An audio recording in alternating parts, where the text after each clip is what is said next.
Hello team, welcome to another ATP Geopolitics video, another breaking news update on the US political situation with myself, Jonathan M.S. Pearce.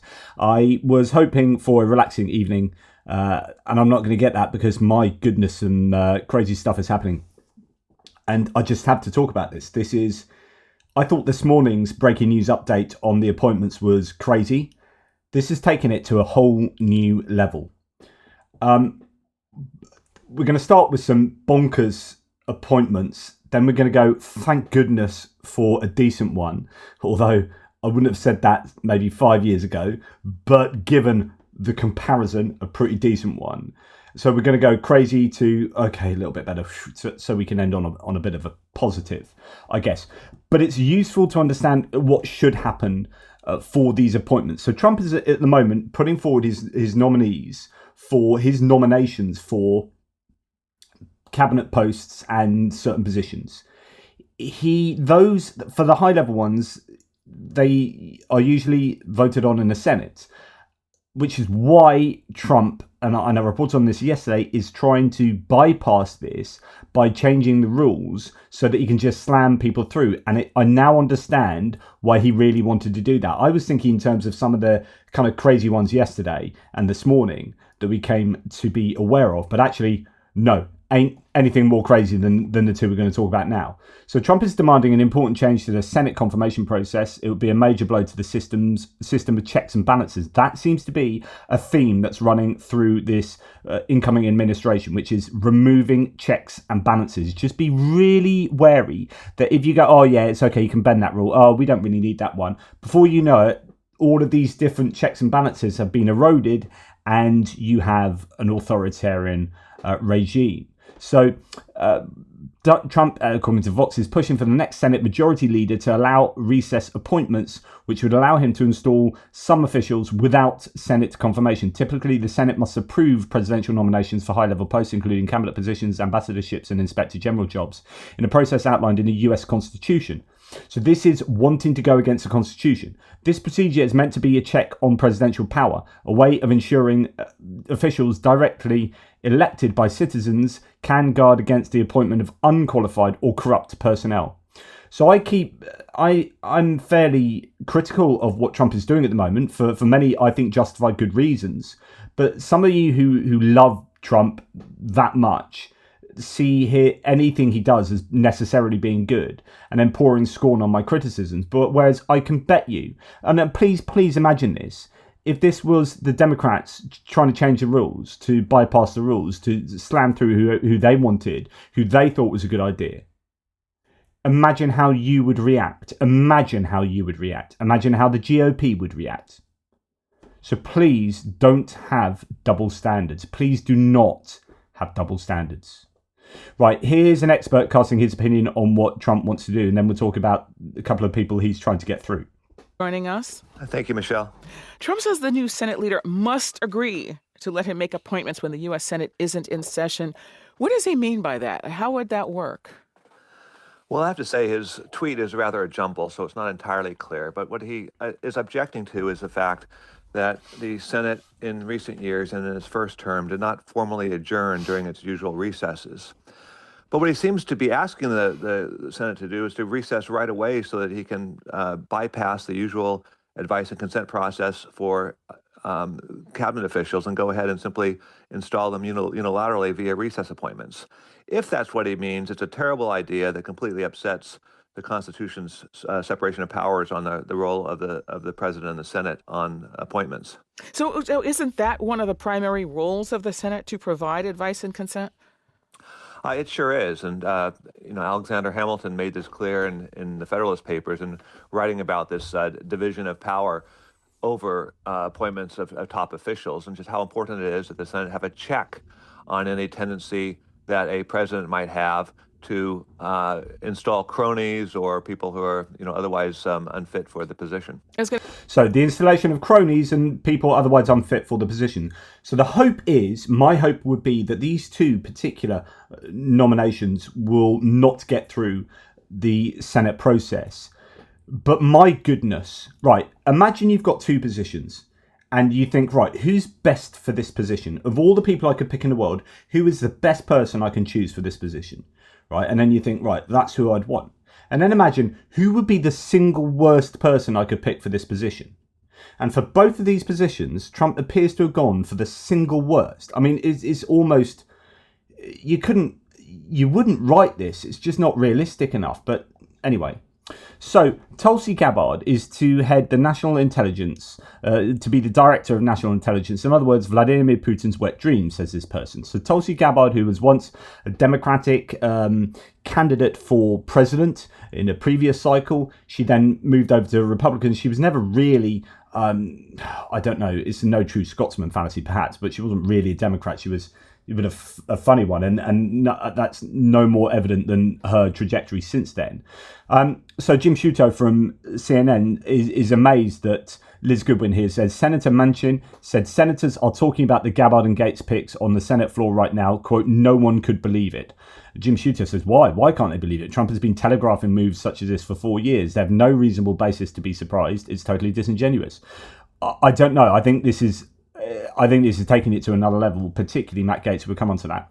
So Donald Trump said Wednesday he selected former Democratic Congresswoman turned Trump supporter Tulsi Gabbard as his pick to be Director of National Intelligence. The Center for Countering Disinformation had a separate publication about Tulsi Gabbard. She basically justified the Russian invasion of Ukraine from the very first days. So you've got someone who is a Putin apologist being installed, potentially, as a person in charge of national intelligence. That is like the fox in charge of the henhouse. There's no other way of understanding this. Shashant Joshi from The Economist says Gabbard as DNI, Director of National Intelligence, would be a consequential and radical appointment. She has echoed Russian claims about US-backed biolabs in Ukraine, invoked Russia's legitimate security concerns, and met with Assad twice in 2017, as well as questioned OPCW findings on Syrian chemical weapon use. So she's an Assad apologist, a Putin apologist, and now she's going to be in charge of the national intelligence. Absolutely incredible. So this is, we'll listen to a few opinions. This is former White House aide Alyssa Farah. So the thing to remember about Trump is, first and foremost, he's running for president to stay out of jail. That's what this comes down to. So he wants to win. And I'm a little bit stunned that he said most of these folks are on the short list. Now, Donald Trump, Tulsi Gabbard would literally be Vladimir Putin's dream ticket. Yes. That does not, you would lose every normie Republican like myself who wants to stand by NATO, wants Ukraine to defeat Russia. That's bizarre to me. But some of the others were extremely weak as well. Vivek Ramaswamy, one of the most single off-putting individuals I've had. So on and so forth. So that's her opinion of Tulsi Gabbard, who's basically a Putin mouthpiece. Carol Cadwalader, who has written extensively on Russian disinformation. Trump has just appointed this woman Director of National Intelligence, a pro-Russian, pro-Putin mouthpiece. To remind you, the UK shares intelligence with the US, worse than a worst-case scenario. Presidents Putin, Zelensky, and Biden. It's time to put geopolitics aside and embrace the spirit of aloha, respect, and love for the Ukrainian people by coming to an agreement that Ukraine will be a neutral country, no military alliance with NATO or Russia, and therefore alleviate the legitimate security concerns of both US and NATO countries as well as Russia, because there'd be no Russian or NATO troops on each other's non-Baltic borders. This would allow the Ukrainian people to live in peace. Aloha. So that's what she said on the 27th of February 2022. Which is, as soon as the country is invaded, right, you need to be neutral. Like, just basically exactly what Putin would want. Just insane. Like, that was right at the beginning of the war. So Paul McCleary here says, if the Senate rejects Tulsi Gabbard, it could be a good for other nominees. The Republican Senate is unlikely to reject more than one Trump nominee, one would think. So will she get through? I don't know. I wouldn't like to predict things, but it is going to be a highly controversial choice. It may be that would allow, he's maybe picked a couple of completely bonkers picks so that the ones slightly less bonkers get through. And that's quite a clever move if he's actually done that. There's a bit of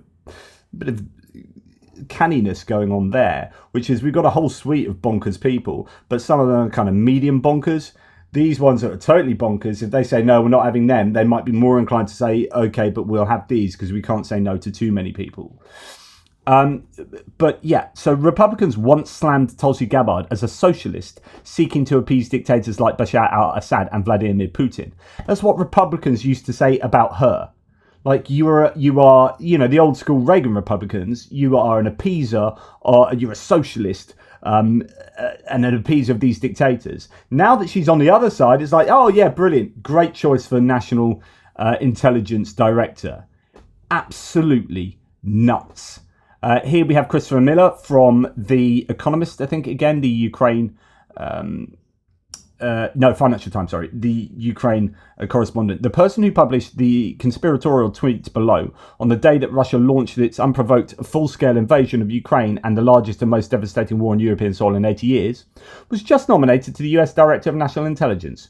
This is what Tulsi Gabbard said on February the 24th, 2022.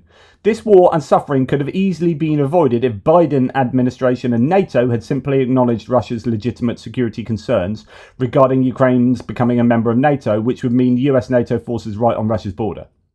This is your absolute Russian propaganda point. Tulsi Gabbard is giving the full John Mearsheimer, essentially, you could even say David Sachs and the Egypts like that. That's who is going to be National Intelligence Director. This is unconscionable if this gets through. Tulsi Gabbard's service to Putin is such, says Jay in Kiev, that even the most extreme elements of Russian agenda are no problem. Here she advocates ousting Japan, our key ally in Asia, from military agreements. Tulsi Gabbard has previously said, as we remember Japan's aggression in the Pacific, we need to ask ourselves this question. Is the remilitarization of Japan, which is presently underway, truly a good idea? We need to be careful that short-sighted, self-serving leaders do not end up bringing us face-to-face with a remilitarized Japan. Japan is the biggest ally of the US in the Indo-Pacific. Like, they need to be remilitarized as a form of deterrence with Australia and the Philippines and other nations in the Indo-Pacific region to act on behalf of the US in a place where the US is separated by a massive ocean. That she doesn't understand that is staggering. It's absolutely unless she is just a paid-up shill for Russia, in which case, what the frick is she doing being nominated for the Director of National Intelligence? Phillips O'Brien says, good Lord, an outright Putin apologist is named as head of the US National Intelligence. It's just obscene. Alexander Clarkson says, if Trump follows through with this, it kills comprehensive intelligence sharing between European NATO states and the US. Like, is this how he's going to kill NATO? By putting people in place in the US that are so freaking compromised that European nations, like, we can't share, like, it used to be the US saying, oh, we can't share intelligence with Hungary now, we can't share intelligence with Slovakia, blah, blah, blah. Now it's Europe going, we can't share intelligence with the US. This is political harakiri from the US. It's just they're falling on their sword. It's like, well, in for a penny, in for a pound, let's go nuts. Hey, Putin, who would you like in charge of these positions? Really? Okay, yeah, okay, sure, Poots, we'll go on to that. Yeah, and rest assured, we'll do our very best to make sure that Ukraine capitulates to you. You're our man. Brits, French, Italians, Poles will all make sure to hold sensitive information back. That's what Alexander Clarkson says, and I think it's a pretty good bit of reasoning there. Lecturer for German and European Studies at King's College London. Okay, Thomas Tyner, someone who I've referred to a lot during this entire war, says, a military man from Italy, actually, of German descent, German-Italian, I think. Next, US Secretary of Defense, that's Hegseth, Peter Hegseth, a moron. Next, US Director of National Intelligence, a psychopath. I think Europe will be better off if the US leaves NATO ASAP. And that could well be the plan. So, my goodness, the senators, your normie senators, apparently are aghast with this on the Senate floor, but also Matt Gaetz. So this is where it gets even like more insane. I mean, that's bad because it's dangerous for the international community, right? and dangerous for the US, putting Tulsi Gabbard in that position. This is just, well, it's the same theory, really. Fox in charge of the henhouse. It's just, who can we choose for the position of Attorney General? You know, the person that needs to uphold the law the most in the land. You know, the person that should be ethically, you know, a paragon of virtue. Like a really good lawyer who knows the law and sits very firmly on the right side of the law. Who should we pick? Well, we could pick the guy that's had 2 years of legal experience and then is being investigated by an ethics committee for sex trafficking and rape of a minor. Should we do that? Yeah, no, that's a great idea. Yeah, what's his name? Matt Gaetz. Yeah, okay, let's get his phone number. Let's give him a tinkle. I reckon he'll make a great choice for Attorney General. Great choice. Is this a freaking joke? Like,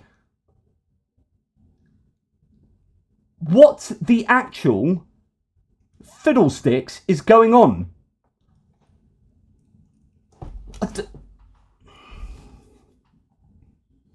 I haven't got any more hair to pull out. House Republicans have been so shocked to learn that Trump has selected Matt Gaetz to be his AG. Quote, I really got no comment. GOP Representative Don Bacon. House Appropriations Chair Tom Cole said, I know nothing about it. This is what Kevin McCarthy had to say about Matt Gaetz when he was... This is after... So if you remember, Kevin McCarthy was the majority speaker of the House of Representatives, the lower house. And he was ousted. They changed the rules. He had to go through 13 sort of nomination processes, or 13 votes. He got through to be the House Speaker again, and then he was undermined and then ousted. And it was kind of Matt Gaetz was behind it, and there was a reason, because actually Kevin McCarthy was spearheading the investigation into Matt Gaetz. And I'll give you the truth why I'm not Speaker. It's because one person, a member of Congress, wanted me to stop an ethics complaint because he slept with a 17-year-old. An ethics complaint that started before I ever became Speaker, and that's illegal, and I'm not going to get in the middle. And I'll give you the truth. And he went on about that. But yeah, okay, so the New York magazine just said Trump really just nominated Matt Gaetz for Attorney General. I mean, that's a headline. I mean, he really just did that. So this isn't just me whinging on account of a Trumpian administration. I mean, sure, is there literally any human out there apart from Marjorie Taylor Greene that would think this is remotely acceptable? Remotely acceptable. Come on, where's your moral compass? If you think this is the right choice for Attorney General. In a week since his second presidential election, Donald Trump has rewarded those who have been loyal to him with promises of top positions in his second administration, a dynamic that reached a new level on Wednesday when the president-elect announced that Florida Representative Matt Gaetz would be his nominee for Attorney General. Most candidates to lead the Justice Department spend years practicing law or serving as a federal prosecutor or federal judge before their appointment. But Gaetz, 42, was a practicing lawyer for just 2 years before becoming a lawmaker, as in a politician. More unprecedented than that, however, is the ongoing House Ethics Committee investigation into Gaetz. In June, the committee confirmed that it is still investigating allegations that Gaetz, quote, engaged in sexual misconduct and illicit drug use, accepted improper gifts, dispensed special privileges and favours to individuals with whom he had a personal relationship, and sought to obstruct government investigations of his conduct. Gaetz has denied all wrongdoing in the probe. He also denied wrongdoing related to the Justice Department inquiry into allegations that he trafficked a minor across state lines, a probe that concluded in 2022 without any charges against him, in part because of credibility issues with 2 court witnesses. Okay, let's go on to see what Adam Kinzinger, the former Republican lawmaker, says of these appointments. So it just got word. It's Matt Gaetz for Attorney General, Tulsi Gabbard for DNI. Tulsi loves Russia. She loves Assad. Assad is a butcher. And she was a member of a cult, too, by the way. Somebody else can look that up. Matt Gaetz is truly being suspected of sex with an underage girl. I don't even know if you call it sex. Statutory rape? Yeah. Look, guys, this is not normal. I know you voted for it, but this is a problem. Senate, you better stop some of this. Or literally years and years of norms and decency out the window. Faith leaders, you voted for this. Some of you. Like a guy that's being suspected of being with an underage girl. All right, 4 years, but we're going to stand here and fight against it. Yeah, and here's Senator Mark Wayne Mullin on Matt Gaetz interviewed by CNN. You got to think about this guy. This is a guy that the media didn't give a time of day to after he was accused of sleeping with an underage girl. And there's a reason why no one in the conference came and defended him, because we had all seen the videos he was showing on the House floor that all of us had walked away of the girls that he had slept with. He'd brag about how he would crush ED medicine and chase it with an energy drink so he could go all night. This is obviously before he got married. And so when that accusation came out, no one defended him, and then no one on the media would give him a time of the day. All of a sudden he found fame because he opposed the Speaker of the House back in November, and he's always stayed there. And he was never going to leave until he got this last moment of fame by going after a motion to vacate. It's important to know Congressman Gaetz has never been charged with any sex.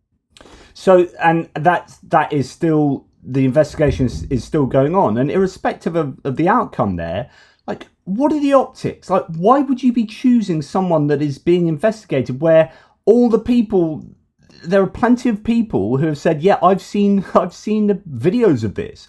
Like, okay, there's a very slow ethics investigation into him, but I would put money on that going, or that it should go only one way. Because all of his colleagues, Republican colleagues, have said, yeah, I've seen the videos and he's told me about it. And we were like, yeah, don't want to know you, mate. Just incredible. And that's the Attorney General choice from Trump. Unless he's playing like 4D chess with as I say, like, okay, those two get rejected, which means we can get in all of these other ones, and then maybe we'll get some more sensible ones for these positions. And it's just a way of getting the majority of the nominees in. That's the only way that you could get away with understanding that move in a way that makes Trump look anything but an absolute,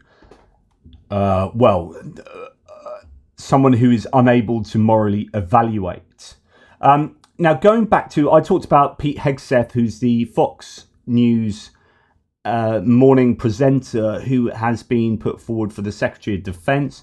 I know some people are coming to his support and saying, oh, he'll be the right choice, but I'm not so sure. People talking about, I mean, was he something like taken off the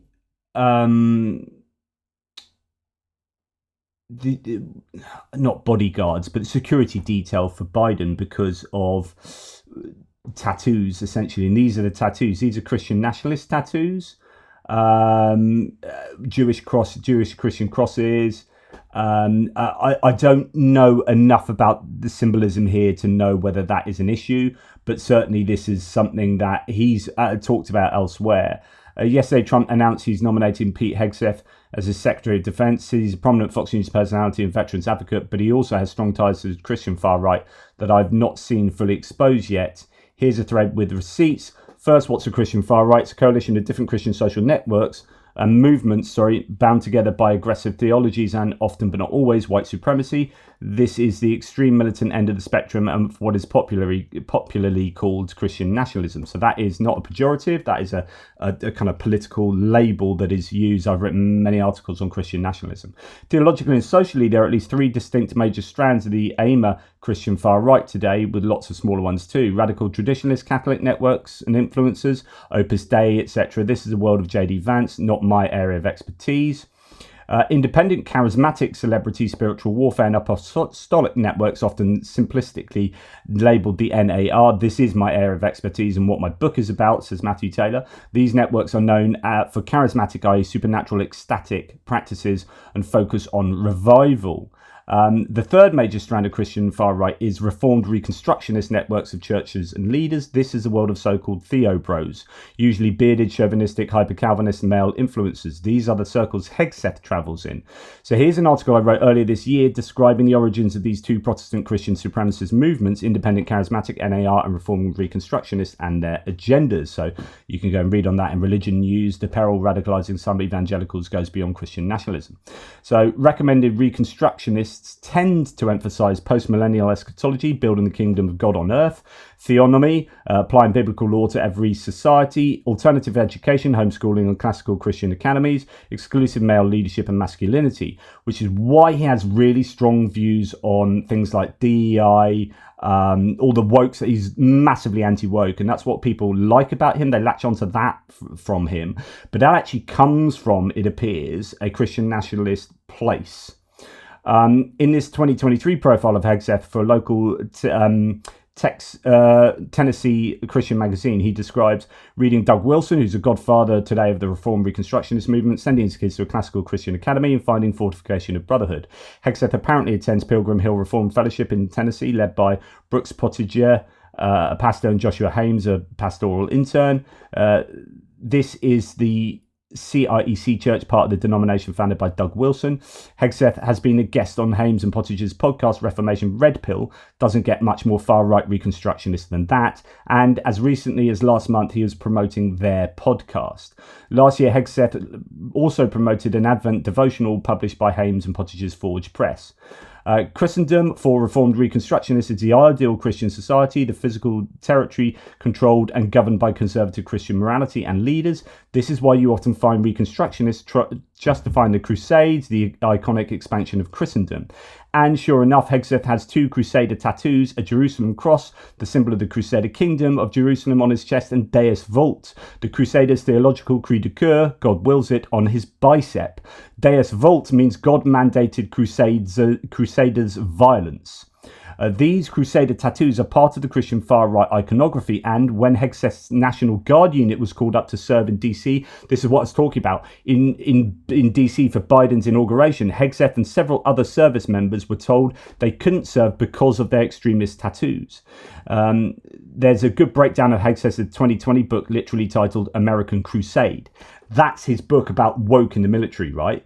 But you start joining the dots. He echoes many far-right talking points about the threat of Muslims to Western civilization and the need for modern crusades versus Islam and rampant Islamophobic lies. In 2018, Hegseth was speaking in Israel and said, "There's no reason why the miracle of the re-establishment of the temple on the Temple Mount is not possible. This is a far-right Christian Zionist fantasy that the Muslim holy sites can be removed." The idea that some entity, the US, Israel, could raise the third holiest site in Islam, Dome of the Rock, Haram al-Sharif, to build the third Jewish temple is a sort of world scheme you read about in bad Christian apocalyptic novels. Now it's also the hope of the future Secretary of Defense. This is what I found from an hour's worth of digging. I'm sure there's more. It's another sign of the hand-in-glove relationship between Christian extremism in all its varieties and Trump's coming regime. We need more reporting and exposure of Hegseth's theology and who influences him. This is Project 2025. This is Christian nationalism wrapped up by the Heritage Foundation and a bunch of authors into Project 2025. And that's what it looks like. That is what it looks like. So we've got a Putin apologist as national intelligence director. We've got almost certainly a sexual predator and someone who can be accused of many misdemeanors and also not legally very experienced as the Attorney General.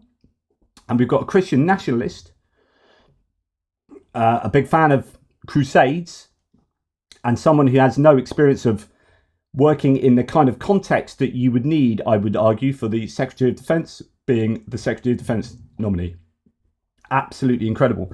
When you then go and read Shashank Joshi breaking down Hegseth on a recent podcast, it all makes sense in that stuff. Banging on about woke, about masculinity. He said, I was deemed a extremist because of my tattoos, blah, blah, blah, blah. And he goes on to say, first of all, you've got to fire the chairman, Joint Chiefs. Any general that was involved, general, admiral, whether it was involved in any of the DEI woke shit, has got to go. Either you're in You're in for war, fighting that, and that's it. That's the only litmus test we care about. You got to get DEI and CRT out of military academies and so on and so forth. So bangs on about that an awful lot. About vaccine skepticism as well within the context of the military. He goes on to say, I've been a recovering neocon for 6 years now. Like the foolishness with which we ricocheted around the world, intervening, think it was in our best interest when really we just overturned the table and created something worse in almost every single scenario. Trust that our political leaders or generals would have our best interests of mind is totally broken. The last thing I want is my son deploying to the Donbass to defend eastern Ukraine. At the same time, I'm fearful of what happens when the DoD gets abandoned completely. So, that the idea that the US were going to send troops to the Donbass, of course, that's absolutely ridiculous. He goes on to say, rules of war written by dudes in cloakrooms in Europe after World War I because they thought they could fight polite wars in the future amongst European nations. We live now in a world where all the enemies ignoring all the rules of war and expect us to play by those. Then we wonder why the war never ends, and then why we're throwing our own guys in jail because we've written rules that are impossible, that are written for us to lose, that are written for our guys to be in handcuffs. Sorry, there is a bit where he goes on to talk about Ukraine and North Korea and whatnot. So here we go. Of course, lesbians in San Francisco and stuff like that is clearly on his mind there. Hegseth on Ukraine-Asia trade-off. I've got people that I'm in touch with in the DMZ, demilitarized zone in North Korea, and they're like, we're basically enough artillery for 3 days. If the rest of it's in Ukraine, our training days are cut down dramatically. It all feels like a shell. I just found out of inflated from the beginning this idea that Vladimir Putin's attack on Ukraine was going to lead to nuclear war or war across the continent. It was from the beginning, like a couple of days in. This feels like Putin's giving my shit back war. I have friends who are like, well, if we don't stop him in Ukraine, then he's going to go all the way to Poland. I don't think he is. I think he probably knows enough to know that it is probably not going much further than Ukraine, and I don't think he's a suicidal maniac. If Ukraine could defend itself against themselves from Russia, great, but I don't want American intervention driving deep into Europe and making Putin feel like he's so much on his heels, because early on he was talking about nukes. And then he goes on to talk about Al-Qaeda, Iraq, and later on he says, we've burned 2 decades of money, our best and brightest, our goodwill, military capabilities in Afghanistan and Iraq, and now we're tempted to do it again in Ukraine. Thankfully, so far, it hasn't been troops, and we've got an even bigger threat in China. And he says the whole security architecture from NATO to the World Bank exists to serve America's interests, he says. All those institutions, of course, have been totally corrupted. So that's who you've got in charge of the DoD. And actually, if you go and listen to, I'm going to play part of it in a future video, really interesting panel with David Frum on it on the Bulwark, where they're talking about the craziness of the situation now with regard to the US looking forward in terms of foreign diplomacy and foreign policy. And it is really interesting. One of the main points was that you had this point up until basically Bush Jr., where it didn't matter whether you had a Democrat or Republican in charge, the US was solid. And then you've been through this period of schizophrenia since like 2000, where the world was like, oh my God, Bush Jr., George W. Bush is in charge. And we all laughed at George W. Bush, and, the respect for the US went down. Then Obama came in, and respect for the US went up, and everyone's like, okay, brilliant, right, back making sense. And then Trump came in, and everyone's like, oh my God, it went down. Then Biden came back in and was like, yeah, thank you, normality again. And now Trump. And we're saying that actually the world can't deal with that. It's not good for international diplomacy, and we're starting to not be trusted as a solid and consistent ally. And the winds of political change are too destructive to the relationships with the rest of the world. And the rest of the world is not able to rely on the US. The US has done itself in by having these schizophrenic approaches to international politics, whereby the last few Republican presidents, well, Trump and and then Bush didn't do many favors for international relationships. So then we get to the somewhat good point here. Okay, we're moving more towards a good point. So first of all, it appears that Brian Hook is the candidate for Special Envoy to Ukraine. Now, he served under both George W. Bush and Trump. He's a seasoned diplomat and lawyer, and currently he's vice chairman at Cerberus Capital Management and an adjunct professor at Duke University. So I don't know too much about Brian Hook, but he seems like he might be okay. That's a really interesting point about woke in the military from Mark Hartling, who just said all the systems are in place. Like, why would, in fact, let's go and just listen to this. It's really worth the middle part of this. Just joining us now is and that's the uniqueness of the mandate to implement the promises he made on the campaign trail. He will deliver, end quote.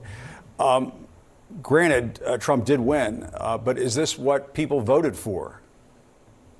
A purge at the Pentagon? Well, we'll see. The American people voted, and that's the uniqueness of the American military, Jim. We follow legal orders from the president.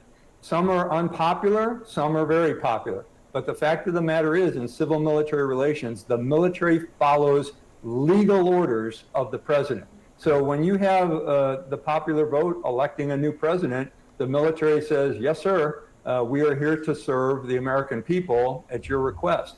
So those are the things that we have to point out in civil military relations, whether you like the individual who's in the Oval Office or not. And General, President-elect Trump's pick for Defense Secretary, Pete Hegseth from Fox, has also complained about a, quote, woke Pentagon, embracing diversity, equity, and inclusion initiatives. And he apparently also opposes women in combat. He has made that clear in a podcast. You served as the Army Commanding General for Europe and the 7th Army. How do you view these comments and the possibility that he's going to be the next Defense Secretary? Well, one of the things, again, Jim, this is not going to be satisfying to you, but the military doesn't comment on the credentials of the incoming Secretary of Defense. We haven't seen what he will do in an official role in some of these things he stated as an anchor on Fox News. The military supports who's nominated. Then there are the discussions about the policies. I'm a firm believer in women in the military, of women in combat arms. I'm a firm believer in diversity in the military, and I will say, even though and actually, it's back here where he talks about the processes involved in that. Let me just find the exact bit. So it's actually the beginning of the interview where he's asked about, what does Hegseth mean when he's talking about getting rid of all this DEI woke stuff. Analyst, retired Lieutenant General Mark Hertling. General Hertling, I guess this story made some shockwaves yesterday here in Washington. What's your reaction to this idea of a warrior board? Jim, what I'd say is I'm trying to figure out exactly what it will do, and the reason I say that, it's because most Americans don't understand how the military promotes within their officer corps, from lieutenant or ensign all the way up to general or admiral. It is a very driven system to get the very best at the top. They're promoted through selection boards at every rank. It's eventually approved by the service secretaries, which the president appoints, and then by the Secretary of Defense, which the president appoints. And then those promotions are confirmed by Congress, and they have the right, like Senator Tuberville has shown us in the past, to stop promotions, and then the president appoints them. So these are things that I'm just not quite sure what another board would do specifically when there's so many checks and balances in the process already. So the questions become, what specifically is he trying to fix? Does the constitutional roles assigned to Congress to build and maintain an Army, a Navy, and an armed forces, would those change? How do the services affect this? Because Trump appoints all the service secretaries, or the president appoints all the service secretaries and the Secretary of Defense. Who will make up this so-called warrior board, and what are they looking for in the officers? And then most importantly, Jim, how is this going to change, or in my view, perhaps damage the world's greatest military and our unique cultural dynamic of civil-military relations.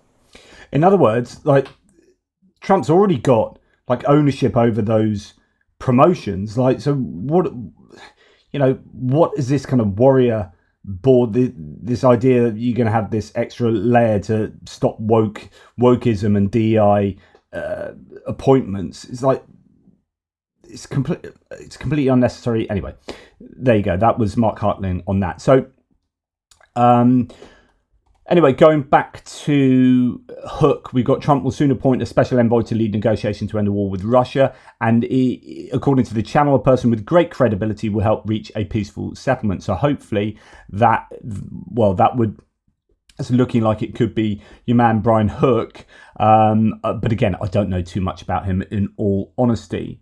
Now, Kyiv Independent says, inside Ukraine, experts worry about Musk and look for signs of optimism among Waltz, Hegseth and other Trump appointees. Quote, for us, the main problem is Musk's influence, said Serhiy Fursa, Deputy Managing Director of Dragon Capital. In other words, Musk is the real issue. Like, Ukrainians have come to really distrust Musk, and he's the one that seems to be at the heart of a lot of what's going on in the incoming administration. Now, we move on to the better news. So we've gone Gabbard, Gaetz, Hegseth, onto maybe Brian Hook, and onto Senator John Thune here. So he's been elected the new leader of the Senate GOP majority. So when you have a majority in each house, you have a majority speaker for the Senate and the House of Representatives, and a minority speaker. They kind of speak on behalf of whichever party is majority or minority. So now you've got two majority speakers from the Republicans.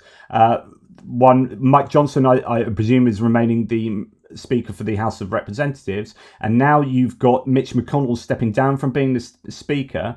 You've got a new one being selected. Now, what's interesting here? So why is this one a sensible guy who is pro-Ukraine? So what's happening is Senator John Thune is elected as new leader of the Senate GOP majority. He's one of those who voted for additional funding for aid to Ukraine.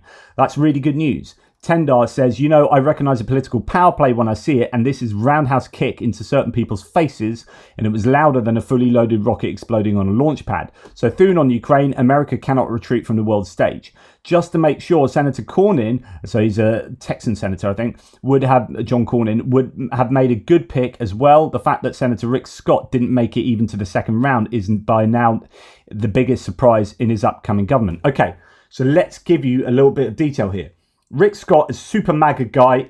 I do not like Rick Scott in any way, shape or form. So he's a Florida senator. Debbie Merkersall-Powell for the Democrats was running against him, was thinking, it could have unseated him, and then the election was totally different. He is MAGA, and he's super MAGA, and he was put forward for, he's like the MAGA choice for the Speaker for the House of, for the Senate. But the difference here is, this is done by secret ballot of the senators. And so this is where the senators get to say, we're not playing this stupid MAGA game where we have to do exactly what you expect us to do. We get to choose by secret ballot. Now, it's going to be interesting if they're asked in public who they voted for, how they respond there. But I think it's very interesting that as soon as actual Republican lawmakers are asked in secret who they would like running stuff, they choose someone who's half decent and not one of these absolute wingnuts that Trump is keen on. And Rick Scott would have been another one of them. This is really good news for Ukraine. And I never, as Dr. Danish here says, God help me, I can't believe I'm happy that Thune is Senate Majority Leader. So, 5 years ago, it would have been like, Mitch McConnell, Thune, yeah. Now I'm like, yay, brilliant. Here's a guy who's vaguely sensible. Because some of these other people are just batshit crazy. So flashback, Thune's statements after each of Donald Trump's impeachment trials. So this is why I think Tendar is saying this is actually a kick in the face to Donald Trump. And the MAGA lot. Because actually, this guy has got his finger on the pulse. Quote from Thune previously, my vote to acquit should not be, so he acquit Donald Trump on impeachment, should not be viewed as exoneration. What former President Trump did to undermine faith in our election system and disrupt the peaceful transfer of power is inexcusable. So he's previously said Trump has behaviour has been inexcusable. And you can go and read his statements there. You can pause the video and read his statements on the impeachment trials. That's from Senator Thune. So as Lizia Dubenko says, now that's excellent news. John Thune is GOP's majority Senate leader and he's openly pro-Ukraine. Art Candy says, it makes me happy that Elon Musk isn't excited about John Thune as Senate majority leader. So Elon Musk said he's the top choice of the Democrats. Laughy emoji face.